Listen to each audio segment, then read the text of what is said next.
Hello students welcome back to my channel. আজি আমি এইটো ভিডিঅ'ত পাৰ্ট অফ স্পীচ যিটো এছামিছত পদ বুলি কয় এইটোৰ বিষয়ে ডিটেইলছত আলোচনা কৰিম। তো তোমালোকে ভিডিঅ'টো লাষ্টলৈকে থাকিবা। আমি পাৰ্ট অফ স্পীচৰ যিবোৰ ভাগ আছে সকলোবোৰকে ডিটেইলছত আলোচনা কৰিম। তো প্ৰথমত পাৰ্ট অফ স্পীচ কাক বোলে? বাক্যত ব্যৱহাৰ হোৱা প্ৰতিটো শব্দ বা ৱাৰ্ডকে পাৰ্টছ অফ স্পীচ বুলি কোৱা হয়। তেনে এইটো এক্সাম্পলৰ সহায়ত আমি বুজোঁ। ইয়াতে দিয়া আছে মেন ইজ মৰ্টাল। মেনো এটা ৱাৰ্ড, ইছু এটা ৱাৰ্ড, মৰ্টালো এটা ৱাৰ্ড। তেনেহ'লে আমি তিনিওটাক পাৰ্ট অফ স্পীচ বুলি ক'ব পাৰোঁ। একোটাক মৰ্টালকো পাৰ্টছ অফ স্পীচ ক'ব পাৰি, ইছুকো পাৰ্ট অফ স্পীচ ক'ব পাৰি, মেনকো পাৰ্ট অফ স্পীচ ক'ব পাৰি। তেনেহ'লে ইয়াতে কথাটো হ'ল যে প্ৰতিটো পাৰ্ট অফ স্পীচক ৱাৰ্ড বুলি ক'ব পাৰি। তেনেহ'লে প্ৰতিটো ৱাৰ্ড মানে শব্দক আমি পাৰ্ট অফ স্পীচ ক'ব পাৰিনে? আনচাৰটো হ'ল নহয়। আমি প্ৰতিটো পাৰ্ট অফ স্পীচক আমি কি ৱাৰ্ড ক'ব পাৰি, কিয়নো ই এটা ৱাৰ্ডে আল্টিমেটলি। তো কি যিটো ৱাৰ্ড কি হৈ থাকিব, এটা বাক্যত থাকিব, মানে এটা চেণ্টেন্সত থাকিব, সেইটোকে আমি পাৰ্টছ অফ স্পীচ বুলি ক'ব পাৰোঁ। কিন্তু এটা ৱাৰ্ড, বাহিৰা ৱাৰ্ড, যেনেকুৱা মই যদি এনে বাহিৰত এটা মেন লিখোঁ, এই মেনক আমি পাৰ্ট অফ স্পীচ ক'ব নোৱাৰি। এইটো এটা তেতিয়া ৱাৰ্ডে হৈ থাকিব, মানে শব্দই থাকিব। আশা কৰিছোঁ তোমালোকে ভালকৈ বুজি পাইছা। কথাটো এইটোৱে যে প্ৰতিটো পাৰ্টছ অফ স্পীচক আমি ৱাৰ্ড ক'ব পাৰোঁ, কিন্তু প্ৰতিটো ৱাৰ্ডক আমি পাৰ্টছ অফ স্পীচ ক'ব নোৱাৰোঁ। ঠিক আছে, আশা কৰিছোঁ তোমালোকে বুজি পাইছা। তো এতিয়া আমি নেক্সট আহিছোঁ যে পাৰ্টছ অফ স্পীচ সাধাৰণতে 8 প্ৰকাৰৰ। কেই প্ৰকাৰৰ? 8 প্ৰকাৰৰ। কি কি? প্ৰথমটোত আহিছোঁ নাউন, মানে যিটোক আমি অসমীয়াত বিশেষ্য বুলিও কওঁ। ঠিক আছে, ইয়াতে যি শব্দ কোনো বস্তু, ব্যক্তি, জাতি আদিৰ নাম বুজায় তাকে নাউন বা বিশেষ্য পদ বলে। মানে কোনো এটা বস্তুৰ নাম, ব্যক্তিৰ নাম, জাতিৰ নাম, নাইবা এনে ক'ব গ'লে যে কিবা এটা বস্তুৰ নাম বুজালে সেই শব্দটোক আমি কি বুলি ক'ব পাৰোঁ? আমি এটা নাউন বুলি ক'ব পাৰোঁ। যেনেকুৱা ইয়াতে আছে মেন ইজ মৰ্টাল। ইয়াতে মেনটো কি হ'ব? এটা নাউন হ'ব। The rose is red. ইয়াতে দ্য ৰ'জ কি হ'ব? আমাৰ নাউন হ'ব। তো তোমালোকে কি এইটো ভালকৈ দেখি ল'বা চেণ্টেন্সত যে কোনটো নাম বুজাইছে। যিটোৱে নাম বুজাব এইটোকে আমাৰ কি বুলি কোৱা হ'ব? নাউন বুলি কোৱা হ'ব। তেনেহ'লে আমি নেক্সট আহিছোঁ। নেক্সট আছে প্ৰনাউন, মানে সৰ্বনাম। ঠিক আছে, সৰ্বনাম কি? নাউনৰ সলনি ব্যৱহাৰ হোৱা শব্দক প্ৰনাউন বুলি কোৱা হয়। মানে নাউনৰ বিপৰীতে যিটো ব্যৱহাৰ হ'ব। ঠিক আছে, মানে ইয়াতে দিয়া আছে ছাপ'জ চোৱা তোমালোকে যে ৰিয়া ইজ বিউটিফুল, মানে কি? ৰিয়া ধুনীয়া। তেনেহ'লে ইয়াতে তোমালোকে চোৱা যে ৰিয়াৰ এগেইনষ্টত কি ব্যৱহাৰ কৰিছে নেক্সট চেণ্টেন্সত? She is beautiful. মানে ৰিয়াটো হ'ল নাউন, ৰিয়াটো কি? নাউন। ঠিক আছে, আৰু ৰিয়াৰ বিপৰীতে আমি ব্যৱহাৰ কৰিছোঁ কি? সলনি ব্যৱহাৰ কৰিছোঁ কি?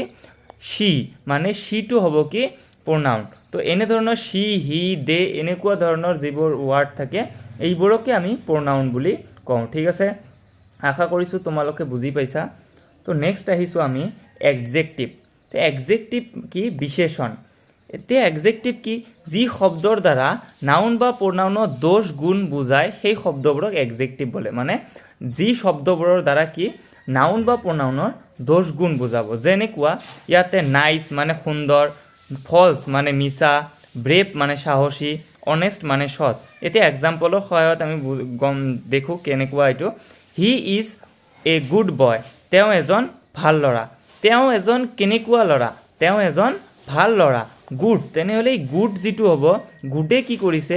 এই প্ৰনাউনৰ আমাৰ কি দোষ গুণ বুজাইছে, যাৰ কাৰণে ইয়াক আমি কি বুলি ক'ম? এডজেক্টিভ বুলি ক'ম। আশা কৰিছোঁ তোমালোকে বুজি পাইছা। এতিয়া আমি নেক্সট পাৰ্ট অফ স্পীচটো চাম, 4 নম্বৰ, যিটো হ'ল ভাৰ্ব, মানে ক্ৰিয়া। এতিয়া ক্ৰিয়া কি?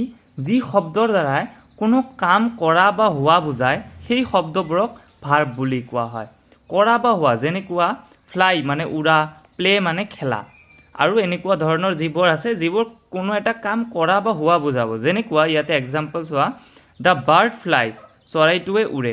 এতিয়া চৰাইটোৱে কি কৰে? চৰাইটোৱে উৰে, ফ্লাইজ। এই ফ্লাই যিটো আছে ইয়ে কি কৰিছে? কিবা কাম কৰা বা হোৱা বুজাইছে, যাৰ কাৰণে এই ফ্লাইজ যিটো আছে এইটোক আমি কি বুলি ক'ম?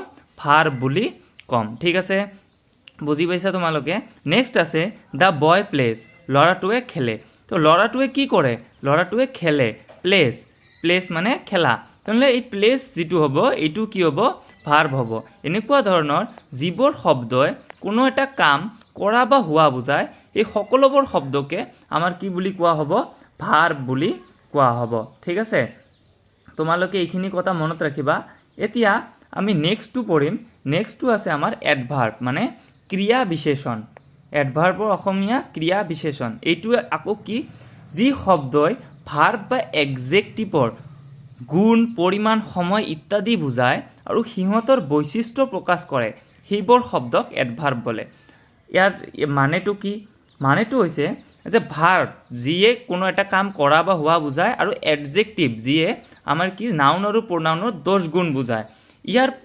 পৰিমাণ সময় গুণ ইত্যাদি বুজালে এইবোৰ শব্দক কি বুলি কোৱা হয় আমাৰ ক্ৰিয়া বিশেষণ বুলি কোৱা হয় যেনেকুৱা চাওঁ এতিয়া আমি শ্ল'লি লাহে লাহে বিফৰ আগত আফটাৰ পিছত এগেইন আকৌ মোৰ অধিক নাও এতিয়া এক্সাম্পলো চাওঁ দ্য ডগ ৰানছ ফাষ্ট কুকুৰটোৱে বেগাই দৌৰে কুকুৰটো কেনেকৈ দৌৰে বেগাই দৌৰে ঠিক আছে এইটো তোমালোকে মনত ৰাখিবা যে ইয়াতে কি দিয়া আছে চোৱা ইয়াত ফাৰ্ষ্ট শব্দটোৱে কুকুৰটোৱে কেনেকৈ দৌৰে তাক বুজাইছে অৰ্থাৎ ফাৰ্ষ্ট শব্দটোৱে ৰান ক্ৰিয়াটোৰ বৈশিষ্ট্য সূচাইছে মানে কুকুৰটোক কেনেকৈ দৌৰিছে এইটো বুজাইছে আমাৰ কোনটো ৱাৰ্ডে ফাৰ্ষ্ট ৱাৰ্ডে ইয়ে কি কৰিছে ভাৰ্ব আৰু এডজেক্টিভৰ দোষ আৰু গুণ বুজাইছে ইয়াতে তোমালোকে চাবা ভাৰ্ব কোনটো এডজেক্টিভ কোনটো কিহৰ পৰিমাণ সময় কেনেকুৱা গুণ কোনটো বুজাইছে তাৰপিছত তোমালোকে আইডেণ্টিফাই কৰিবা এইটো এডভাৰ্ব হ'বনে নাই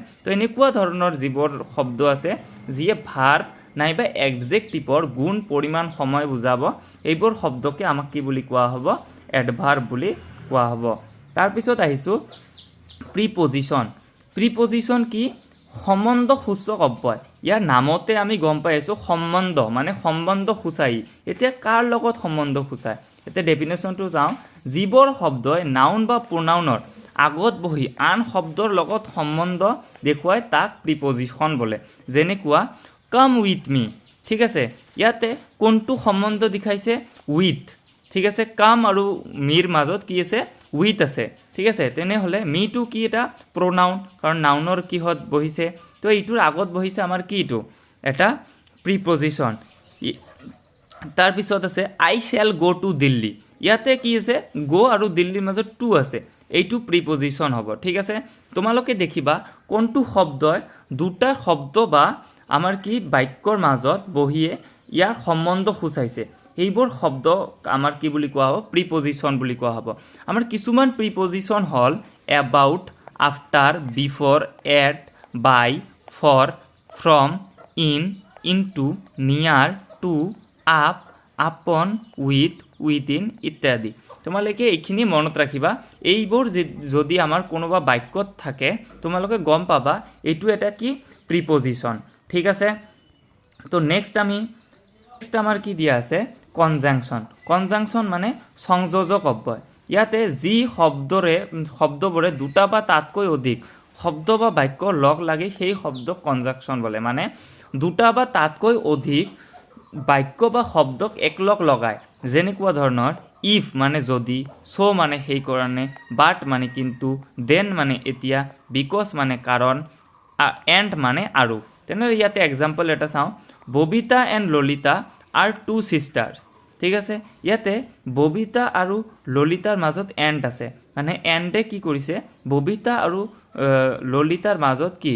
এটা দুটা বাক্যক একলগ লগাইছে তেনেহ'লে এইটো আমাৰ কি হ'ব কনজাংচন হ'ব তো এনেকুৱা ধৰণৰ শব্দ যি শব্দই দুটা শব্দ বা বাক্যক কি কৰিব একলগ লগাব এনেকুৱা ধৰণৰ শব্দক আমাৰ কনজাংচন বুলি কোৱা হ'ব তাৰপিছত আমি চাওঁ ইণ্টাৰজেকশ্যন মানে আৱেগসূচক অব্যয় ঠিক আছে আমাৰ ভাৱ আৱেগ মানে ভাৱ আমাৰ ভাৱ যিবোৰ শব্দই আমাৰ ভাৱটো বুজাব মনৰ ভাৱটো বুজাব এইবোৰ শব্দকে আমাক কি বুলি কোৱা হ'ব ইণ্টাৰজেকশ্যন বুলি কোৱা হ'ব যিবোৰ শব্দৰ দ্বাৰা আনন্দ দোষ দুখ আদি প্ৰকাশ কৰা হয় তেনে শব্দক ইণ্টাৰজেকশ্যন বলেতো ইংলিছত হৈ গৈছে এইটো বলে ঠিক আছে যেনে হুৰ্ৰা কি আনন্দ আহ মানে দুখ সূচক বা এটা শব্দ, এলাছ মানে হাই আৰু ইত্যাদি এনেকুৱা ধৰণৰ আছে। এটা এক্সাম্পল চাওঁ, হুৰ্ৰা উই হেভ ওন দ্য গেম। ইয়াতে হুৰ্ৰাই কি বুজাইছে, আনন্দ বুজাইছে কি গেমখন জিতাৰ কাৰণে।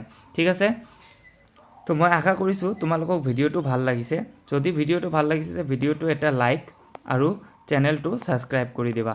তো নেক্সট ভিডিঅ'ত লগ পাম, আজিৰ কাৰণে এইখিনিয়ে।